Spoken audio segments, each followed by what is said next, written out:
นัวพี่น้องแซ่บนี่แจ่วเหนียวกินกับมะขามพี่น้องมะขามพี่น้องเต็มเลยนี่ขามหน่อยอยู่นะกกเตี้ยๆนึงพี่น้องเป็นอยู่ไฮหน้าพี่น้องมะขามยังเป็นอยู่ไฮหน้าพี่น้องเบิ่งนี่แจ่วเหนียวมาเด้อนี่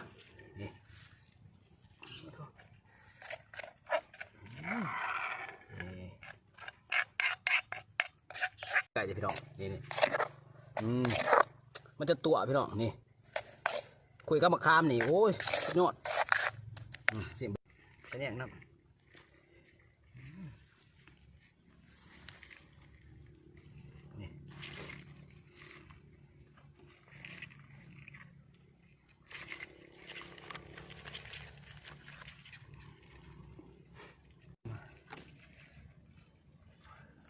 นี่พี่น้องตัวเลยนี่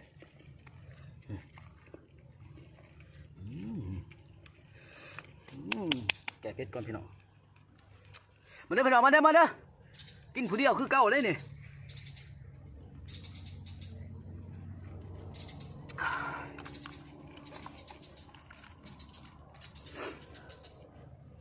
นี่ที่ตัว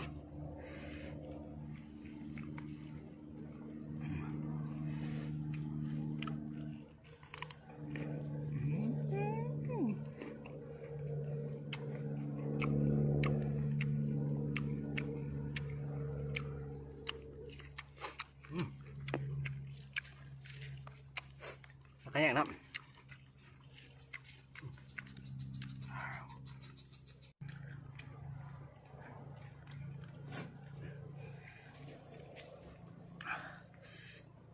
โอ้ยเพชรอีลีพี่น้องเลย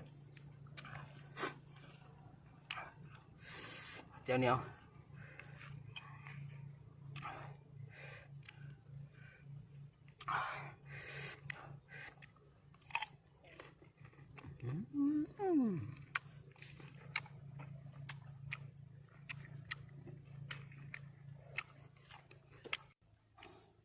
เรียกตัวแจ่ว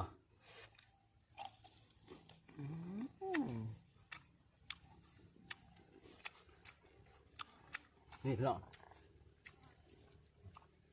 หน่อยบรรยากาศอยู่หน้ากันดีมันดีพี่น้องบรรยากาศดีเลยมันนี่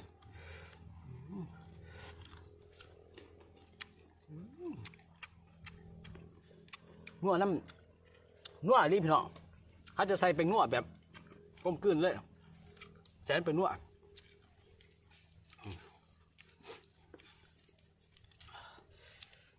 นี่มาเลยครับ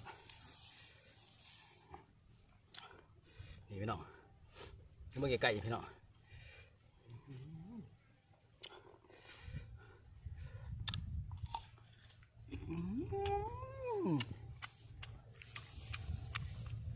ก็สมเลยวะพริกแกวรีบพี่น้องเนี่ย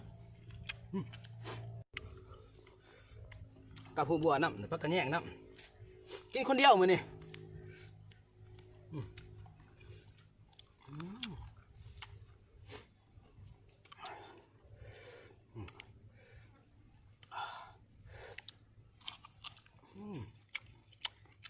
บัว